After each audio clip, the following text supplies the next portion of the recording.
Alright, greetings my friends. This is Maerlande once again. I made a recording last night of this one, but I sort of forgot one thing, and that is that when you're playing single player, there's no backup. I'm kind of used to playing Llama server and play by email. So the video stunk, and I'm not going to publish it, which means we're going to lose one turn, but I don't think that's too big a deal. So we had a battle. I brought out the gibbet eyes. You can see them there. They're mine blasters. That helps out significantly. And the results were pretty satisfactory. I'm going to have to keep making slave guardians and troopers. And of course, the polypel spawn I knew were going to be sacrificial. So let's see the battle and see how I did well and didn't do well. As you can see, the infamous sound effects of mine blasters. Some people turn them right off.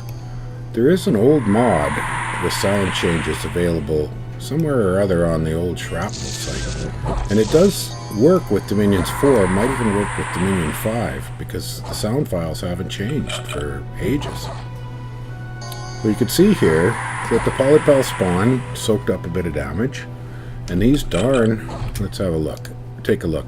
Got to be careful with these shark tribes. These coral knives with poison and double attacks can chew your dudes to pieces. Of course, it's very useful that we've got some mine blasting going on. So we can see we got a paralyze here. 4 turns. That's pretty solid. Yeah, this guy's gone berserk. Add that to everything else. They are very dangerous. And poison is a huge issue in an awful lot of underwater battles. Now I hope that the sound works pretty good, and I see my flankers are doing not too shabby at all. They're going to get back here, might even grab a commander, and we've won this. So, some losses, quite livable. We'll move on past that. Unexpected event. What have I got? Well, gold is always good. So I'm going to try to be a bit more careful with what I'm doing each turn. One thing I'm going to do, I'm going to start putting on repeat recruitment. 723 gold. I'm going to stick... Now, aboleths are very fine. But Abadai being sacred, not that bless is significant from any of my guys, but the advantage is, some people may know this, that the upkeep for sacreds is significantly lower. So the amount of gold you pay for the ones you've already bought. Now, there may be, usually there's all kinds of, tooltip kind of actions where you can click on the various things, and this has changed quite a lot. Some of the ones I'm used to seeing aren't here anymore. Used to be, there we go, 106 gold per year, so divide by 12. Now if we have a quick look at the aboleth, and under morale, 172. So they are cheaper, but we get a little bit better paths out of the Abadai. The death is always nice, and the random paths, for those who don't know, this gives you a boost, so all of those are helpful. It's too bad you can't get Earth 2, because one of the difficulties is no feet on your mages, and Earth boots are one of the classic ways to upgrade.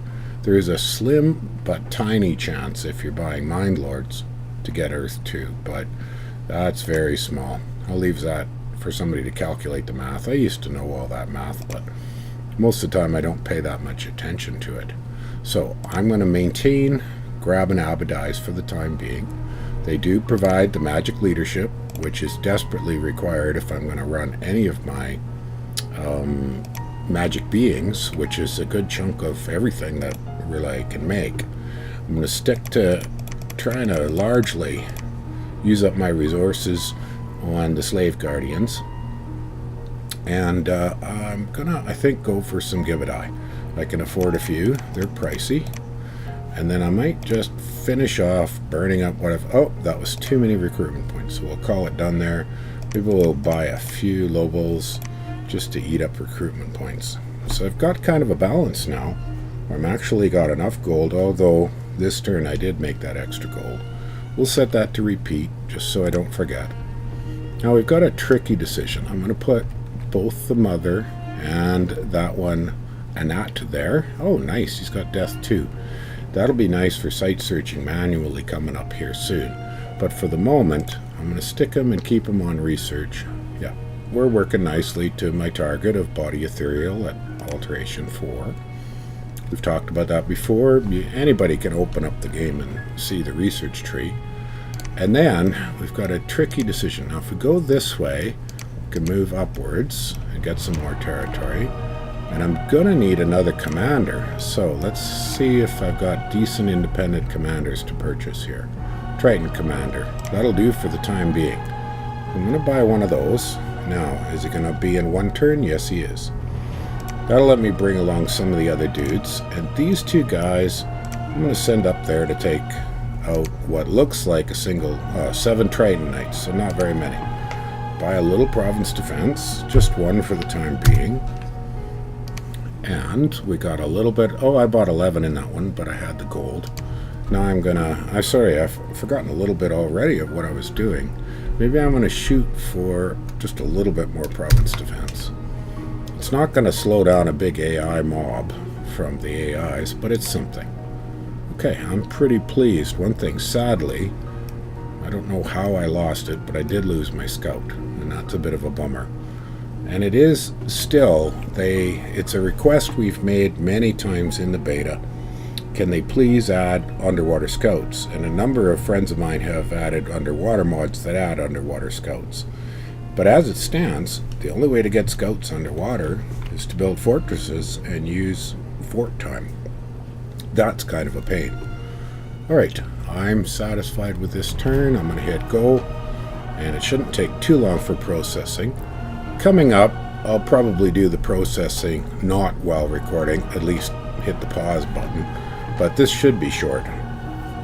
Now, I've talked about how early age Raleigh is a bit of a strange nation. You've got that whole problem where so much of what you've got is aquatic only, can't even get on land. Alright, we got a battle. How did that go? Oh, well, I guess we'll watch it briefly, but I think it's safe to say it was an overwhelming dominance. One thing I didn't mention, and maybe we'll just zoom in there on the Abadai, and notice he's got a nice Mind Blast. So even though he's a mage, you can start off the game very nicely without having to worry about any magic for him to be useful. This Theft of Life thing, now that's kind of new.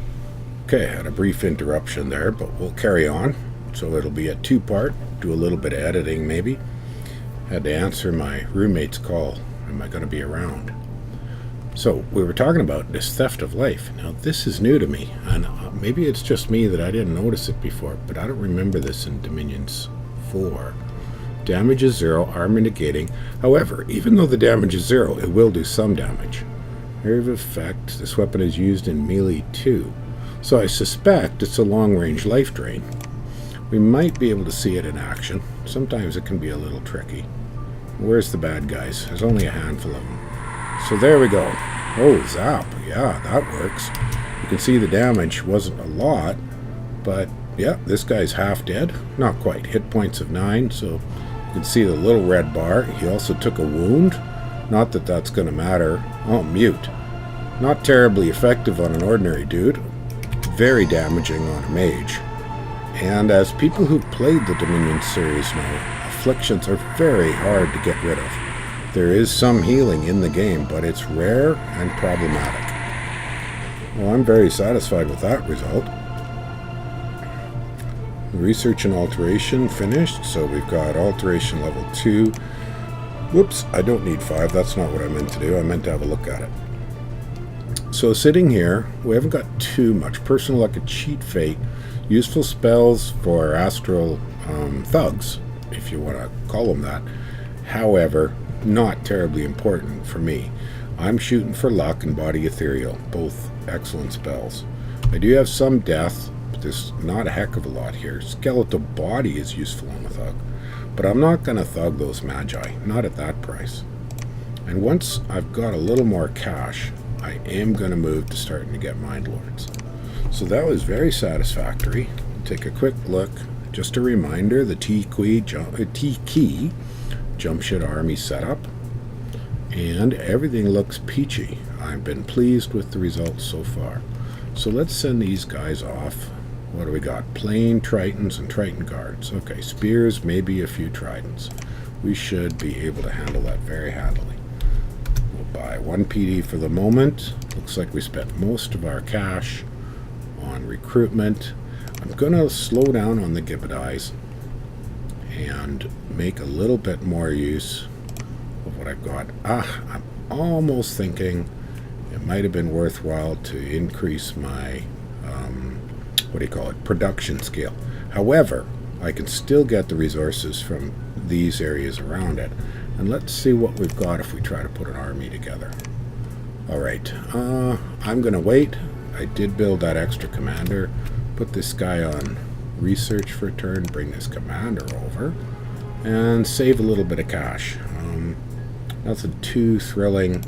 Can buy a couple, actually quite a few Lobo guards, and they're always decent chaff. And I'm pretty satisfied. So before I hit end turn, I'm going to call this one good, finish the video, edit, upload, and we'll come back to this for the following turn. Now, just on the top of my head, I'm trying to see where are we. Fall in the year 0. So I've lost track of how many turns it is. My expansion's nothing too thrilling. But we'll see you folks soon, and I'm going to go edit and upload. Take care.